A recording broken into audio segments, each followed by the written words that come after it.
بسم اللہ الرحمن الرحیم۔ دوستو، ہم کتاب انتصار ولایت عصر کے ابواب آپ کی خدمت میں پیش کر رہے ہیں، اور ہماری اس کوشش کا ایک اور صرف ایک مقصد یہ ہے کہ ہم کربلا سے یہ درس حاصل کریں کہ ہمیں اپنے زمانے کے پاک امام کے ساتھ کیسا رویہ رکھنا چاہیے۔ بس یہی ایک ٹارگٹ ہے، اس لیے کہ یہ رویہ ہی ہے جو آخرت میں دیکھا جائے گا کہ کس شخص کا اپنے زمانے کے امام کے ساتھ کیا رویہ تھا۔ آج ہم اس کتاب کے 8ویں باب کی ریڈنگ کر رہے ہیں۔ اے ناصران ولی العصر اجل اللہ فرجہ الشریف، ہمارا موضوع تو آپ جانتے ہیں کہ ہم کتاب کربلا کے اوراق کو الٹ کر ولی العصر اجل اللہ فرج الشریف اور ولایت عصر کی نصرت کے مختلف اسباق پڑھ رہے ہیں، تاکہ ہمیں اپنے زمانے کے مالک مطلق اجل اللہ تعالی فرج الشریف کی نصرت کی راہیں مل جائیں اور ہم بھی کربلائیوں جیسا رزلٹ حاصل کریں۔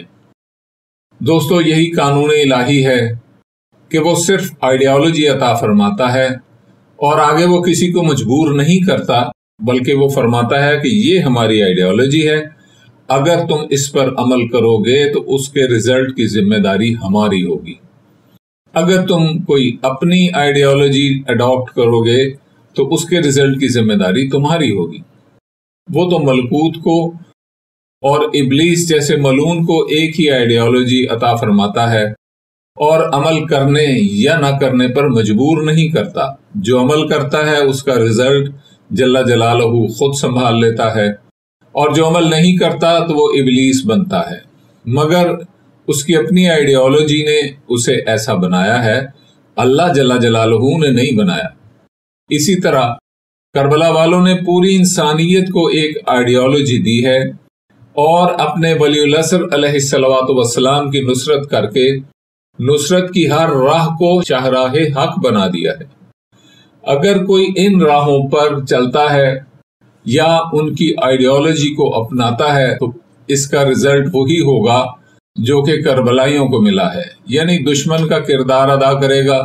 یا غیر جانبدار بننے کی کوشش کرے گا، یا اجنبی بنے گا، یا دوست جانثار بنے گا۔ تو یہ سب کردار کربلا میں موجود ہیں اور ان کے رزلٹ سب کے سامنے ہیں۔ دوستو، یہ تو آپ جانتے ہی ہیں کہ کوئی زمانہ اپنے زمانے کے امام اور حجت اور ولی العصر علیہ الصلوۃ والسلام سے خالی نہیں رہتا، اور یہ بھی حقیقت ہے کہ ہر زمانے کے لوگوں کو اپنے اپنے زمانے کے امام کے حقوق عائد ہوتے ہیں، اور ہر زمانے کے لوگوں کے اپنے ولی العصر علیہ الصلوۃ والسلام کے حوالے سے کچھ فرائض ہوتے ہیں۔ یہ بھی ایک حقیقت ہے کہ ہر ولی العصر علیہ الصلوۃ والسلام کو نصرت کی ضرورت ہوتی ہے، جو دراصل ناصرین کو کچھ نہ کچھ عطا فرمانے کے لیے ہوتی ہے۔ جیسے کہ اللہ جل جلالہ نے کلام مقدس میں فرمایا ہے کہ تم میں سے کون ہے جو اللہ جل جلالہ کی نصرت کرے، یعنی اللہ جل جلالہ کا نصرت طلب فرمانا بھی ناصرین کو اعزاز عطا فرمانے کے لیے ہے، ورنہ وہ تو پوری کائنات کا خالق ہے، اسے نصرت کی کیا ضرورت ہے؟ بعین ہی اس کے جو نمائندے ہوتے ہیں وہ بھی ناصرین کو اعزاز عطا فرمانے کے لیے نصرت طلب فرماتے ہیں۔ دوستوں، یہاں اس غلط فہمی کا ازالہ بھی ضروری ہے کہ امام علیہ الصلوۃ والسلام کسی بھی معاملے میں مجبور ہو سکتا ہے۔ بات یہ ہے کہ اصول نیابت و خلافت کو دیکھیں تو پتہ چلتا ہے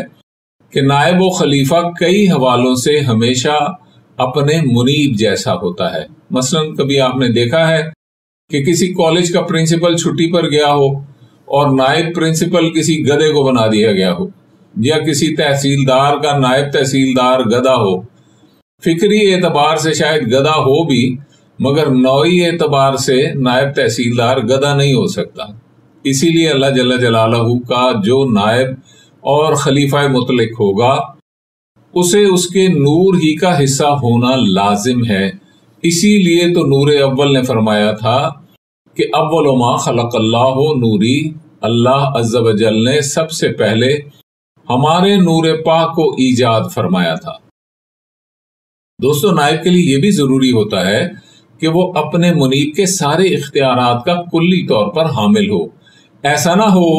تو پھر وہ اس کا کلی طور پر نائب نہیں ہوتا۔ ہاں، البتہ کچھ مخصوص حالات میں ایسا ہونا بھی ممکن ہے کہ کسی ملک سے کوئی جابر یا ڈکٹیٹر حکمران ملک سے باہر جاتا ہے تو اسے اپنی کرسی کا بڑا خطرہ رہتا ہے، اس لیے وہ اپنا نائب کسی ڈمی کو بنا کر جاتا ہے، اور وہ نائب کرسی پر اکڑ کر بیٹھ تو جاتا ہے اور کہتا ہے کہ بھائی کوئی مجھ سے ایک چونی بھی طلب نہ کریو، کیونکہ خزانے کی چابی صاحب اپنے ساتھ لے گئے ہیں۔ مگر نائبان الہی تو یہ فرماتے ہیں کہ ہمارے پاس ہر وہ چیز موجود ہے جس کی ساری مخلوق محتاج ہے۔ انسان کو جس چیز کی ضرورت ہو سکتی ہے وہ ہمارے پاس موجود ہے۔ رزق لینا ہے، صحت لینا ہے، حیات لینا ہے، جو لینا ہے آ جاؤ۔ یہ دیکھیے کہ ضرورت کا لفظ اتنا وسیع ہے کہ اس کی حدیں ایک طرف مٹی کے ایک ذرے سے ملتی ہیں تو دوسری طرف خود ذات الہی سے جا کر ملتی ہیں، کیونکہ انسان کو تو اللہ عز و جل کی بھی ضرورت ہوتی ہے، رسول اللہ صلی اللہ علیہ وسلم کی بھی ضرورت ہوتی ہے، امام علیہ الصلوۃ والسلام کی بھی ضرورت ہوتی ہے، جنت و فردوس و ارم کی ضرورت بھی ہوتی ہے، نجات و بخشش کی ضرورت بھی ہوتی ہے، ہادی و ہدایت کی ضرورت بھی ہوتی ہے۔ دوسری طرف فرمان یہ ہے کہ وہ کیسی حجت ہے کہ جس کے پاس وہ کچھ نہ ہو کہ جس کی مخلوق کو ضرورت ہے۔ اب اس سے پتہ چلا کہ اگر کوئی اللہ عز و جل کو لینا چاہے تو بھی انہی سے لینا پڑے گا، اگر کوئی رسالت مآب صلی اللہ علیہ وسلم کو لینا چاہے تو بھی ان سے لینا پڑے گی، اور اگر کوئی جنت، ہدایت، نجات، ہادی، الغرض جو چیز بھی لینا چاہے وہ ان سے لینا پڑے گی، اور اگر ان کے علاوہ کسی سے لے گا تو توحید بھی نمبر 2 ہوگی، رسالت بھی نمبر 2 ہوگی۔ دوستو، اصول نیابت میں سے یہ بھی ہے کہ جس طرح منیب کوئی کام کرتا ہوا نائب بھی کرتا ہو، نائب بھی اسی طرح اور اسی طریقہ کار کو استعمال کرنے کی صلاحیت رکھتا ہو۔ یعنی اگر منیب محتاج اسباب و ذرائع ہے تو نائب کے لیے لازم ہے کہ وہ بھی محتاج اسباب و وسائل و ذرائع ہو، اور اگر منیب محتاج اسباب و ذرائع نہ ہو تو نائب کے لیے بھی لازم ہے کہ وہ بھی محتاج اسباب و وسائل نہ ہو۔ اسی لیے خلفائے الہیہ علیہم الصلوات والسلام نے اکثر ایسا مظاہرہ فرمایا کہ اسباب و وسائل کو بالائے طاق رکھ کر کچھ چیزیں ایجاد فرمائی ہیں، چاہے ظاہری طور پر ان کا بچپن ہی تھا۔ شہنشاہ معظم امام حسن المجتبی علیہ الصلوۃ والسلام کے بارے میں روایت ہے کہ ایک دن بچوں کے ساتھ مسجد نبوی میں گھر گھر کھیل رہے تھے۔ اس کھیل میں ہوتا یہ ہے کہ کچھ بچے گھر کے بزرگ بن جاتے ہیں اور کچھ بچے بن جاتے ہیں، اور وہ اپنے اپنے گھروں کا منظرنامہ کھیل میں پیش کرتے ہیں۔ عرب میں بھی یہی کھیل عام طور پر بچے کھیلتے تھے۔ بس یہی کھیل شہنشاہ معظم امام حسن مجتبی علیہ الصلوۃ والسلام کھیل رہے تھے اور سب کے باپ کا کردار ادا فرما رہے تھے۔ اسی دوران کچھ بچوں نے جھوٹ موٹ کر رونا شروع کر دیا اور کہا، بابا ہمیں شہد پلائیں۔ آپ نے فوراً کھجور کے تنے سے فرمایا، فوراً ہمارے بچوں کو شہد پیش کرو۔ بس پھر کیا تھا، اس کھجور کے تنے سے شہد جاری ہو گیا اور سارے بچوں کے مزے بن گئے۔ یہ بات کسی نے آ کر شہنشاہ انبیاء صلی اللہ علیہ وسلم کی بارگاہ قدس میں پیش کی تو آپ جناب نے فرمایا کہ اللہ جل جلالہ کے پاس اپنے اولیاء کے لیے کیا کیا موجود ہے وہ کوئی نہیں جانتا۔ دوستو، حقیقت یہ ہے کہ جب منیب بغیر اسباب کے عمل کر سکتا ہے تو نائب میں بھی وہی خصوصیات ہونا لازم ہے، کیونکہ اگر ایسا نہیں ہوگا تو وہ نائب اس کا کلی طور پر نائب یا خلیفہ نہیں ہوگا۔ دوستو، میں عرض کر رہا تھا کہ اللہ جل جلالہ کے جتنے بھی نائب ہوتے ہیں وہ ہمیشہ سے با اختیار ہوتے ہیں، اور اگر وہ نصرت طلب فرماتے ہیں تو اس میں انہیں کسی چیز کی ضرورت نہیں ہوتی، بلکہ وہ ہمیں کچھ نہ کچھ عطا فرمانے کے لیے نصرت طلب کرتے ہیں۔ اور اس میں ہم سے مالی جانی عزتی قربانیاں طلب فرماتے ہیں، تو ان سب کے حوالے سے وہ ہمیں بہت کچھ عطا فرمانا چاہتے ہیں۔ اور یہ بات تو میں پہلے ہی عرض کر چکا ہوں کہ مودت کا تقاضا یہی ہے کہ انسان اپنی تینوں متاعوں کی قربانی پیش کرے، اور یہ بھی آپ جانتے ہیں کہ مال صدقہ ہے جان کا، اور جان صدقہ ہے عزت کا، اور عزت و ناموس صدقہ ہے دین کا۔ یعنی جس چیز پر متاعان ثلاثہ کو قربان کیا جا سکتا ہے وہ دین ہے، اور متاعان ثلاثہ کی قربانی کا نام ہے مودت۔ تو ثابت ہوا کہ مودت ہی دین ہے۔ دوستو یہ بھی پہلے عرض کر چکا ہوں کہ مودت کی دو قسمیں ہیں، ایک مودت ہوتی ہے اور ایک ہوتا ہے عشق، جو مودت سے بھی بہت اونچا ہوتا ہے اور عطائے الہی ہوتا ہے۔ یہاں یہ بھی عرض کر دوں کہ انسان مودت میں پابند اوامر و نواہی ہوتا ہے، مودت میں پابند عقل ہوتا ہے، مگر عشق میں انسان پابند عقل نہیں ہوتا، بلکہ وہ قلب کے تصرف میں چلتا ہے اور وہاں اپنے ثوابدیدی احکامات کو پہچاننا شروع کر دیتا ہے۔ دوستو جیسا کہ میں نے عرض کیا تھا کہ ہر ولی اللہ علیہ السلام کی حوالے سے اس دور کے لوگوں پر کچھ نہ کچھ فرائض عائد ہوتے ہیں، اور یہ بھی ایک حقیقت ہے کہ فرائض کی دو قسمیں ہوتی ہیں، نمبر ایک فرائض متعینہ، نمبر دو فرائض غیر متعینہ۔ فرائض متعینہ وہ فرائض ہوتے ہیں جن کے بارے میں ولی العصر علیہ السلام امر فرما دیں اور وہ تاکید مودت کی وجہ سے واجب التعمیل ہو جائیں۔ فرائض غیر متعینہ وہ ہوتے ہیں جو انسان کے ثوابدیدی فرائض ہوتے ہیں، ان میں کوئی حکم نہیں ہوتا بلکہ انسان کے اپنے عشق و محبت کے تقاضوں کے ماتحت ہوتے ہیں، یعنی وہ عشق و مودت سے اخذ شدہ احکام ہوتے ہیں، جبکہ ان کا ظاہری حکم کہیں نہیں ہوتا۔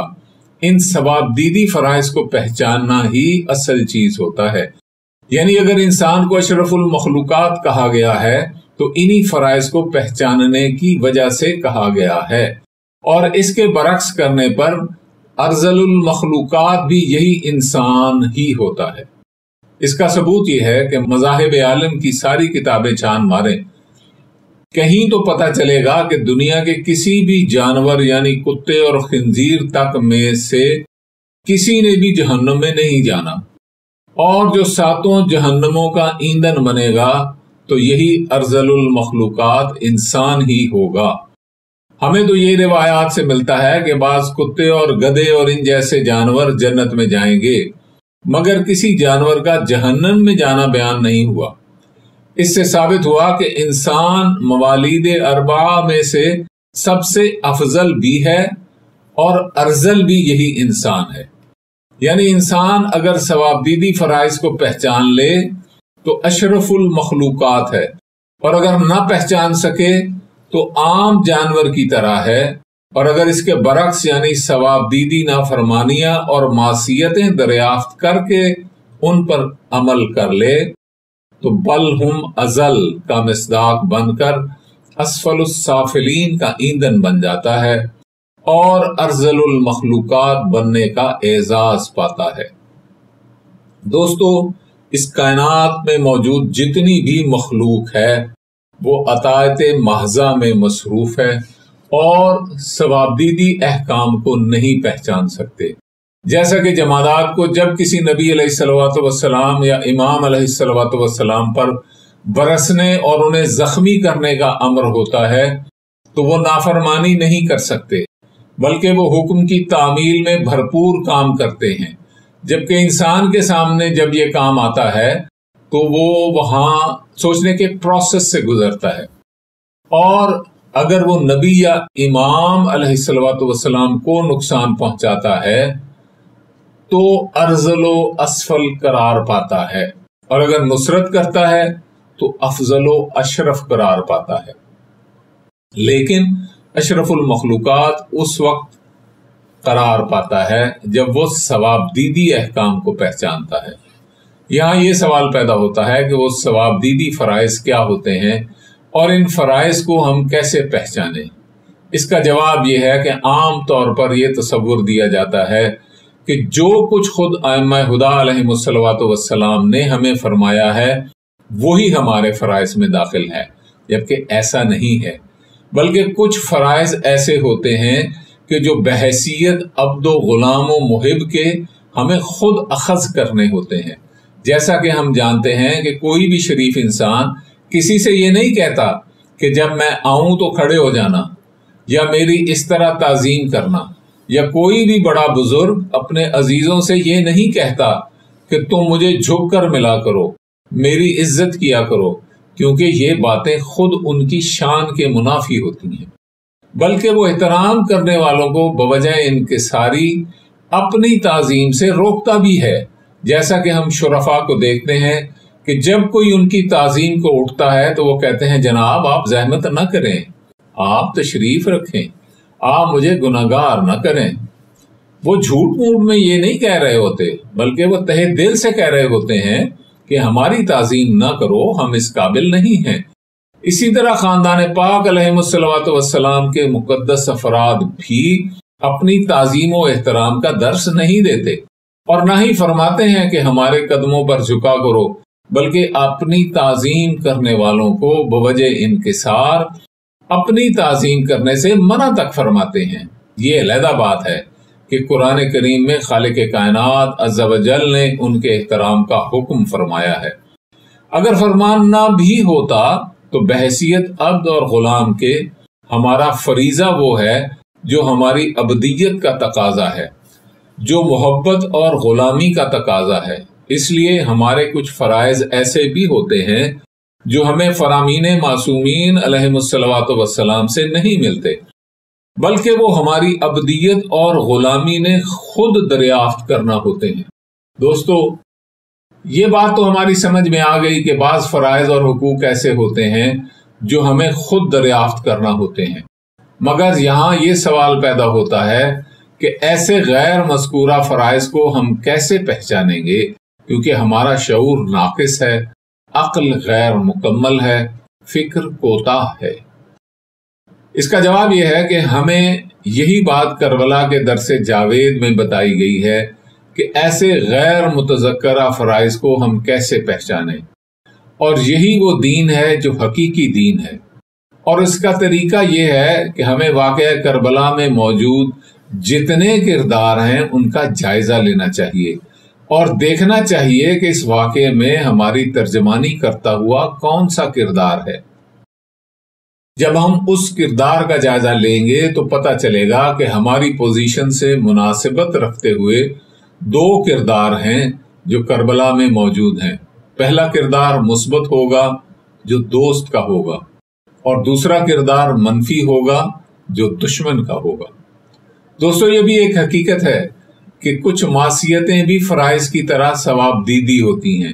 جیسا کہ میں عرض کر چکا ہوں کہ ثواب دیدی فرائض وہ ہوتے ہیں جن کا ہمیں حکم نہیں ہوتا، بلکہ ہماری محبت و ابدیت انہیں دریافت کرتی ہے۔ اس طرح ثواب دیدی جرائم اور معصیتیں بھی ایسی ہوتی ہیں جو کسی وجہ کے بغیر صرف دشمنی اور عداوت کی دریافت ہوتی ہیں، جیسا کہ واقعہ کربلا میں دیکھتے ہیں کہ یزید ملعون ہو یا ابن زیاد ملعون، انہوں نے ایک ایک ظلم کی تفصیل نہیں بتائی تھی، بلکہ اجمالی طور پر جنگ کرنے یا شہید کرنے کا حکم دیا تھا۔ اور جب ہم کربلا میں ظالمین کے کردار کو دیکھتے ہیں تو پتہ چلا کہ جن مظالم سے انہیں ان کا اس وقت کا امیر یعنی عمر ابن سعد ملعون بھی روک رہا تھا، وہ اس کی نافرمانی کرتے ہوئے بھی عداوت اور دشمنی کی آگ بجھانے کے لیے اپنی ثواب دید پر وہ مظالم کر رہے تھے۔ اس سے ثابت ہوا کہ جس طرح بعض احکام و فرائض ثواب دیدی ہوتے ہیں، اسی طرح معصیتیں اور جرائم بھی ثواب دیدی ہوتے ہیں۔ اس لیے کتاب کربلا میں سے ہمیں ان دونوں طرح کے کرداروں کو دیکھنا ہوگا، کیونکہ وہاں منفی اور مثبت دونوں طرح کے کردار مل سکتے ہیں۔ اب یہ ہماری ثواب دید پر ہے کہ ہم کون سے کردار جیسا رویہ اپنے زمانے کے پاک امام اجل اللہ تعالی فرجہ الشریف کے ساتھ رکھتے ہیں۔ ہم جیسا رویہ رکھیں گے، جو کردار ادا کریں گے، اس جیسا انجام اور نتیجہ اور پھل پائیں گے۔ یہاں ایک اور بات بھی عرض کر دوں کہ ثوابدیدی احکام کیونکہ حوالیاتی حوالے سے ہر قسم کے افراد کے لیے یکساں دریافت نہیں ہوئے ہیں، اسی لیے اس کی مثالیں بھی کربلا میں ہر قسمی افراد کے لیے موجود ہیں۔ یعنی بچے ہیں تو انہیں بچوں کے حوالے سے ثوابدیدی احکام ملیں گے، نوجوان ہیں تو انہیں جوانوں کے حوالے سے ثوابدیدی احکام ملیں گے، اگر بوڑھے ہیں تو انہیں بوڑھوں کے حوالے سے ثوابدیدی احکام ملیں گے۔ آج ہم دو مثالیں پیش کرتے ہیں کہ جنہوں نے بظاہر حکم امام علیہ الصلوۃ والسلام کے ظواہر کے خلاف کیا اور احکام عشق کی تعمیل کرتے ہوئے اپنے لیے ثوابدیدی تعمیلات تلاش کر کے اس پر عمل کیا۔ ان میں سے سب سے پہلے ہیں جناب سعید بن عبداللہ حنفی سلام اللہ علیہ۔ دوستو، قدیم عرب معاشرے میں ان لوگوں کی بڑی اہمیت ہوتی تھی جو عرب کے جغرافیہ سے آشنا ہوتے تھے، یعنی وہ عرب کے صحراؤں کے راستوں سے آشنا ہوتے تھے۔ اس دور میں ان لوگوں کی کئی قسم کی خدمات لی جاتی تھیں۔ ایک تو ان سے نئے آنے والے لوگ گائیڈ کا کام لیتے تھے، اور اسی طرح کسی قسم کے خوف زدہ لوگ انہیں ساتھ لے کر چلتے تھے تاکہ وہ معروف راستوں کی بجائے غیر معروف راستوں سے انہیں بحفاظت لے جائیں، کیونکہ ایسے لوگوں کے غیر معروف راستوں پر آباد بستیوں کے لوگوں سے اچھے مراسم بھی ہوتے تھے، اس لیے وہ کسی خوف زدہ شخص کو کہیں بھی پناہ دلا سکتے تھے۔ اسی طرح ایسے لوگوں سے یہ کام بھی لیا جاتا تھا کہ انہیں اہم خطوط دے کر بھیجا جاتا تھا تاکہ انہیں ناکہ بندیوں سے بچا کر منزل تک پہنچائیں۔ جو لوگ ایسے کام کرتے تھے ان کے پاس ہمیشہ تیز رفتار ناکائیں ہوتی تھیں۔ یہ بھی عرض کر دوں کہ قدیم عرب میں جو ناکہ تیز رفتار شمار ہوتی تھی اس کی اوسط رفتار 70 سے 80 کلومیٹر فی گھنٹہ تک ہوتی تھی۔ ہمارے ہاں بھی جو بیکانیر کے تیز مڑیچا اونٹ ہوتے تھے،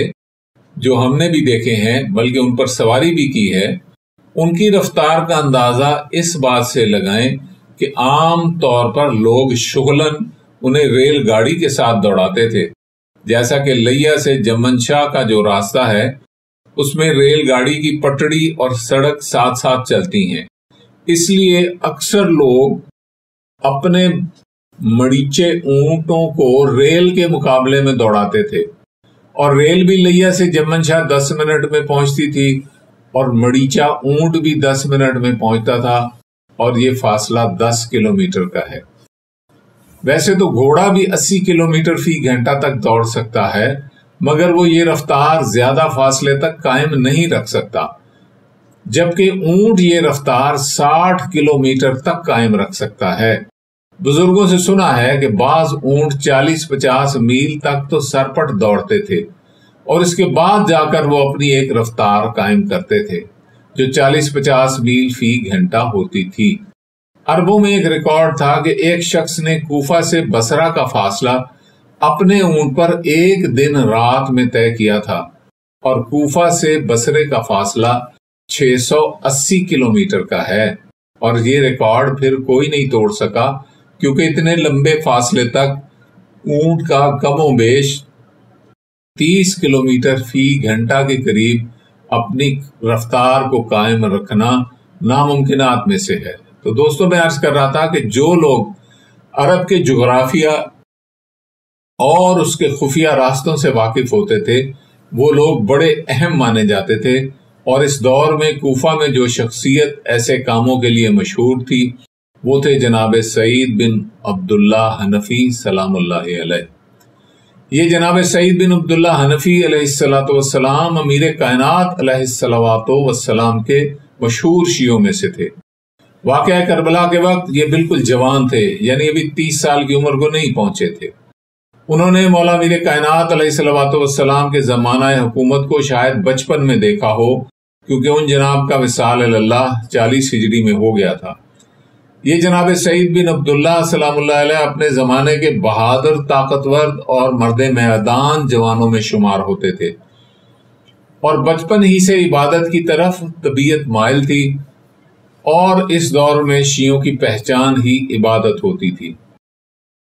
جب اہل کوفہ نے کریم کربلا علیہ الصلوۃ والسلام کو کوفہ تشریف لانے کی دعوت دی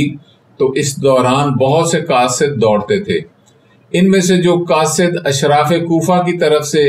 آخری خطوط کی کھیپ کریم کربلا علیہ الصلوۃ والسلام تک لائے تھے، ان میں سے ایک یہ جناب سعید بن عبداللہ ہی تھے، اور باقی دو جناب قیس بن مسحر سیداوی سلام اللہ علیہ اور جناب یحییٰ بن ہانی سلام اللہ علیہ تھے۔ انہی کے ساتھ کریم کربلا علیہ الصلوۃ والسلام نے جناب میر مسلم علیہ الصلوۃ والسلام کو تیار فرما کر روانہ کیا تھا۔ کتاب منتہی الاعمال میں یہ ساری تفصیلات موجود ہیں۔ جناب سعید نے کوفہ سے کریم کربلا علیہ الصلوۃ والسلام کی طرف 3 چکر لگائے تھے۔ ایک، جب سب سے پہلے اشراف کوفہ کے خطوط لائے اور ان کا جواب لے کر کوفہ گئے۔ 2، جب جناب میر مسلم علیہ الصلوۃ والسلام کے ساتھ واپس کوفہ آئے۔ اور تیسرا، جب کوفہ سے جناب میر مسلم علیہ الصلوۃ والسلام کے وہ خط لائے کہ جس میں آپ نے لکھا تھا کہ آپ کوفہ تشریف لے آئیں، یہاں 1,00,000 تلوار آپ کی نصرت کے لیے تیار ہے۔ اس آخری مرتبہ جب یہ کریم کربلا علیہ الصلوۃ والسلام کے پاس آئے تو اس کے بعد کریم کربلا علیہ الصلوۃ والسلام نے کوفہ کی طرف تیاری فرمائی، اور یہ آپ کے ہم رکاب رہے اور کربلا تک ساتھ رہے۔ شب عاشور جب کریم کربلا علیہ الصلوۃ والسلام نے اپنے اصحاب کو خطبہ دیا تھا تو اس میں فرمایا تھا کہ میں تم سے بیعت کو اٹھاتا ہوں، اور اس رات کی تاریکی میں جہاں تمہارا جی چاہے چلے جاؤ۔ اس وقت جناب سعید نے جو جواب دیا تھا، اسے زیارت ناہیہ میں شہنشاہ زمانہ عجل اللہ تعالیٰ فرج شریف نے نہایت وقیع الفاظ میں سراہا ہے۔ زیارت ناہیہ کے الفاظ کا ترجمہ یہ ہے کہ ہمارا سلام ہو سعید بن عبداللہ حنفی پر کہ جس کو کریم کربلا علیہ الصلوۃ والسلام نے چلے جانے کی اجازت دی تھی، لیکن اس نے جواب میں عرض کیا تھا کہ خدا کی قسم ہم آپ کو تنہا نہیں چھوڑیں گے حتیٰ کہ ہم اللہ کے سامنے اپنا یہ عمل پیش کریں گے کہ ہم نے رسول اللہ صلی اللہ علیہ وآلہ وسلم کے بعد ان کی ناموس کی حفاظت کی ہے۔ خدا کی قسم اگر میں جان لوں کہ قتل ہوں گا اور پھر جلایا جاؤں گا، پھر ہوا میں میرے ذرات کو پراگندہ کیا جائے گا اور پھر زندہ ہوں گا، اور میرے ساتھ 70 مرتبہ یہ سلوک کیا جائے تب بھی میں آپ سے جدا نہیں ہوں گا اور آپ پر جان قربان کروں گا، اور اب آپ کو کیوں چھوڑ جاؤں جبکہ مجھے علم ہے کہ مجھے صرف ایک ہی دفعہ قتل ہونا ہے اور اس کے بعد دائمی اور سرمدی باعزت زندگی ہوگی جس کے لیے کوئی فنا نہ ہوگی۔ خدا ہمیں آپ کے ہمراہ شہداء میں جگہ دے اور ہمیں اعلیٰ علیین میں آپ کی رفاقت و کرامت عطا فرمائے۔ یہ ابن شہر آشوب اور علامہ مجلسی، علامہ وائز قزوینی وغیرہ نے ساری تفصیل میں لکھا ہے کہ نماز ظہر سے قبل جو آخری شہید بارگاہ الہی میں حاضر ہوئے وہ جناب حبیب ابن مظاہر علیہ السلام تھے، اور جب ان کی لاش آئی تو اسے رکھنے کے بعد جاری جنگ میں انہوں نے نماز کے بارے میں عرض کیا، یا ابو ثمامہ ساعدی علیہ السلام نے عرض کیا، جی چاہتا ہے کہ ہم آپ کی اقتداء میں ایک آخری نماز بھی ادا کر لیں۔ کریم کربلا علیہ الصلوۃ والسلام نے دعا کی، اس کے بعد نماز خوف ادا فرمانے کا ارادہ فرمایا، اور اس میں جناب زہیر اور ان کے ساتھی سے فرمایا کہ جنگ تو جاری ہے، اس لیے اصحاب 2 حصوں میں تقسیم ہو کر نماز ادا کر لیں۔ دوستو، جناب سعید بن عبداللہ علیہ السلام اور جناب ابو ثمامہ سیداوی علیہ السلام نے نماز کے لیے صف باندھی اور کھڑے ہو گئے کہ لشکر ملعون نے تیروں کی بارش کر دی۔ جب تیروں کی بارش شروع ہوئی تو ان دونوں نے نماز توڑ دی اور دوڑ کر اپنے ولی العصر کریم کربلا علیہ الصلوۃ والسلام کے سامنے ڈھال بن کر کھڑے ہو گئے۔ جب بھی کوئی تیر آتا تھا تو یہ دوڑ کر اپنے سینے پر وصول کرتے، آتے ہوئے تیر کے سامنے اپنا جسم پیش کرتے، کوئی تیر سینے پر لگتا تو کوئی چہرے پر، کوئی ہاتھوں پر تو کوئی منہ پر، مگر اس شاہ الہی اپنی پرواہ کیے بغیر نصرت و حفاظت میں مصروف تھے، اور یہ دونوں اس وقت دعا بھی کر رہے تھے کہ اے پروردگار تو ان لوگوں پر قوم عاد و سمود کی طرح لعنت فرما۔ ایک بڑا مزے کا شعر ہے کہ کرتے رہے نماز مودت ادا سعید، کرتے رہے نماز مودت ادا سعید، پڑھتی رہی نماز بھی جو کر سعید کو۔ دوستو، کریم کربلا علیہ الصلوۃ والسلام نے نماز ختم کی تو جناب سعید علیہ السلام میں زخموں کی کثرت کی وجہ سے تاب نہ رہی، زمین پر گر پڑے۔ صاحب منتہی الاعمال لکھتے ہیں کہ نیزوں اور شمشیروں کے زخموں کے علاوہ جناب سعید سلام اللہ علیہ کے بدن میں 13 تیر لگے ہوئے تھے۔ اس وقت انہوں نے اپنے ولی العصر علیہ الصلوۃ والسلام کی خدمت میں عرض کیا، اے فرزند رسول صلی اللہ علیہ وآلہ وسلم، کیا میں نے ایفائے عہد کا حق ادا کر دیا ہے؟ تو آپ جناب نے فرمایا بے شک، اور تو میرے آگے آگے بہشت میں داخل ہوگا۔ اب اس کے کچھ نتائج کی طرف توجہ کرتے ہیں۔ امام علیہ الصلوۃ والسلام نے جناب سعید کو چلے جانے کا حکم دیا، مگر عشق نے قدم روک دیے۔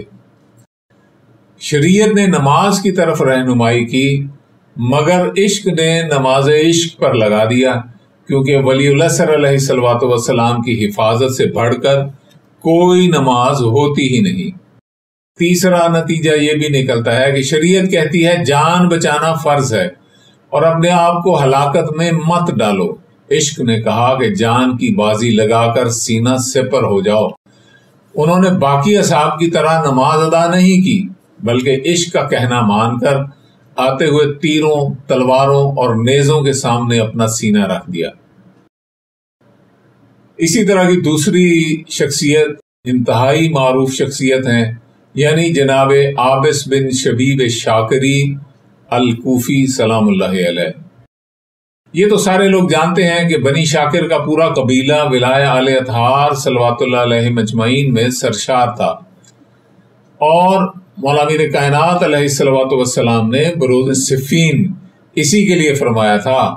کہ اگر بنو شاکر کی تعداد 1000 تک پہنچ جاتی تو زمین پر اللہ کی عبادت اس طرح ہوتی جس طرح عبادت کرنے کا حق ہے۔ بنی شاکر کا سب سے شجاع اور غیور قبیلہ تھا۔ زیارت ناحیہ مقدسہ اور رجبیہ میں ان پر سلام بھی وارد ہوا ہے۔ یہ اپنے وقت کے نامی گرامی بہادر، لاسانی شہ سوار اور فن حرب و ضرب میں آزمودہ کار سپاہی تھے، اور امیر کائنات علیہ الصلوۃ والسلام کے شیعوں میں یہ انتہائی معروف شیعہ تھے۔ ساتھ ہی یہ ایک بلند پایا خطیب اور عبادت میں یکتا، زاہد شب زندہ دار اور تہجد گزار بزرگ تھے۔ ابو مخنف سے منقول ہے کہ جب 18,000 کوفیوں نے جناب میر مسلم علیہ الصلوۃ والسلام کی بیعت کر لی اور جناب مختار علیہ السلام کے گھر میں شیعان کوفہ کا اجتماع ہوا تو جناب امیر مسلم علیہ الصلوۃ والسلام کو مخاطب فرما کے جناب عابس بن شبیب شاکری سلام اللہ علیہ نے تقریر کی، جو فصاحت و بلاغت میں بے نظیر تھی۔ مقصد یہ تھا کہ ہم لوگوں کے دلوں کی باتیں نہیں جانتے اور نہ ان کے متعلق کچھ عرض کرنا چاہتے ہیں۔ آپ جناب کو ہم دھوکے میں نہیں ڈالتے، بلکہ اپنے نفس کی خبر عرض کرتا ہوں، اور وہ یہ ہے کہ میرا سر حاضر ہے، جہاں بھی مجھے بلایا جائے حاضر ہوں، اور آپ کے ہر حکم کی تعمیل کروں گا، اور جب تک قبضہ تلوار پر ہاتھ ہے آپ کے دشمنوں سے جہاد کروں گا، اور اس سے صرف خوشنودی خدا کے سوا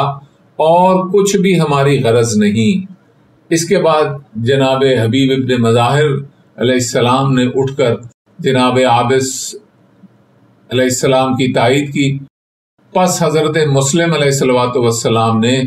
کوفیوں کے ظاہر حال سے متاثر ہو کر کریم کربلا علیہ الصلوۃ والسلام کے نام خط لکھا، اور عابس علیہ السلام اور شوذب علیہ السلام دونوں کو خط دے کر روانہ فرمایا۔ چنانچہ دونوں مکہ سے ہی امام کریم کربلا کے ہم رکاب ہو کر کربلا میں آئے تھے۔ صاحب بحار الانوار فرماتے ہیں کہ جب جناب عابس بن شبیب سلام اللہ علیہ نے شرف شہادت حاصل کرنے کا ارادہ کیا تو جناب شوذب علیہ السلام کے پاس آئے اور ان سے کہا، اے شوذب، آج کے دن کے متعلق کیا ارادہ ہے؟ جناب شوذب علیہ السلام نے جواب دیا کہ میں عزم مصمم کر چکا ہوں کہ فرزند رسول صلی اللہ علیہ وآلہ وسلم کے قدموں میں اپنا سر قربان کروں گا۔ جناب عابس علیہ السلام نے فرمایا، میرا تیرے متعلق پہلے سے یہی گمان تھا، آؤ اپنے شہنشاہ معظم علیہ الصلوۃ والسلام کی خدمت میں مل کر چلیں تاکہ ہمیں شہداء کی فہرست میں داخل فرما لیں، اور یقین جانیے کہ آج کے بعد پھر یہ موقع ہرگز ہاتھ نہ آئے گا۔ آج تو وہ دن ہے کہ اگر انسان چاہے تو تحت الثری سے ترقی کر کے آسمان تک پہنچ سکتا ہے اور انتہائی تاریکی اور پستی سے انتہائی بلندی تک رسائی حاصل کر سکتا ہے۔ یہ دونوں جوان مولا کریم کربلا علیہ الصلوۃ والسلام کی خدمت میں حاضر ہوئے اور اذن جہاد طلب کیا تو ان میں سے پہلے جناب شوذب علیہ السلام کو رخصت ملی۔ انہوں نے اپنے ولی العصر علیہ الصلوۃ والسلام کی بہت ہی خوبصورت اور بھرپور نصرت کی اور جام شہادت نوش کر کے اعلیٰ علیین میں وارد ہوئے۔ ان کے بعد جناب عابس بن شبیب شاکری سلام اللہ علیہ نے عرض کیا، آقا آپ جناب میرے دل کا حال اچھی طرح جانتے ہیں کہ اللہ جل جلالہ کی پوری مخلوق میں سے میرے نزدیک کسی کی قدر و منزلت آپ جناب کے برابر نہیں، اور اگر میرے بس میں ہوتا اور میں کر سکتا تو ان مصائب کا طوفان آپ سے ہر ممکن کوشش کر کے دور کرتا، لیکن کیا کروں، بے بس ہوں۔ آپ جناب میری قربانی قبول فرمائیے اور اذن جہاد عطا فرمائیے۔ کریم کربلا علیہ الصلوۃ والسلام نے اجازت عطا فرمائی۔ اس نے امام کائنات علیہ الصلوۃ والسلام کا آخری وداعی سلام کیا اور عرض کیا، آقا گواہ رہیے گا کہ میں آپ جناب کے اور آپ جناب کے بابا پاک علیہ الصلوۃ والسلام کے دین پر تا دم شہادت برقرار ہوں۔ پھر یہ اجازت لے کر ایک غضبناک شیر ببر کی طرح میدان کارزار کی طرف بڑھے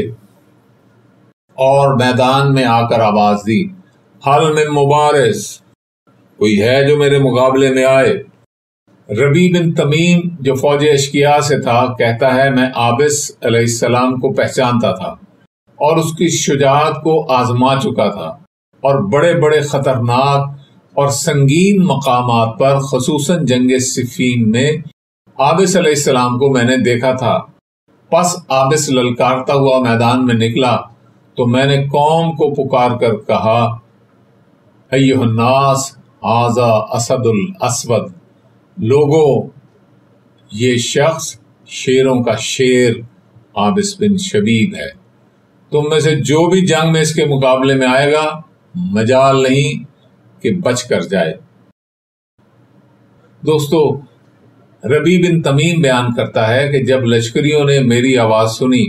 تو ان کے حوصلے پست ہو گئے اور غصے ٹھنڈے ہو گئے، پس کسی میں جرت نہ تھی کہ مبارزت کے لیے آگے بڑھتا۔ جب عابس سلام اللہ علیہ نے دیکھا کہ مقابلے کے لیے کوئی نہیں آتا تو پھر پکارنا شروع کیا، اے ابن سعد ملعون، تیرے کتے تو میدان میں نہیں آتے، تو ہی آ جا۔ ابن سعد ملعون نے یہ سنا تو اسے یہ بات ناگوار گزری، اس نے ایک دو کو اکسایا مگر کوئی میدان کی جانب بڑھنے کو تیار نہ ہوا، تو اس ملعون نے حکم دیا کہ ان پر پتھروں کی بارش کی جائے۔ سنگ اندازوں نے پتھر برسانے شروع کر دیے۔ جب ادھر سے پتھروں کی بارش شروع ہوئی تو جناب عابس بن شبیب سلام اللہ علیہ نے اپنی زرہ کے بند کھولنا شروع کر دیے اور زرہ اتار کر پھینک دی اور سر سے خود اتار کر پھینک دیا، اور پورے لشکر شام سے مخاطب ہو کر فرمایا، او بزدلو، یہ پتھر تو راہ حبیب علیہ الصلوۃ والسلام میں پھولوں کی طرح نظر آ رہے ہیں، تم یہ پھول برساؤ، ہم بجلیوں کی بارش کرنے آتے ہیں۔ اس کے بعد جناب عابس بن شبیب شاکری سلام اللہ علیہ نے جوان مردانہ حملہ کیا تو پتھر برسانے والی فوج کے ہاتھوں میں پتھر رہ گئے اور فرار ہی میں عافیت جانی۔ انہوں نے لشکر شام پر حملہ کیا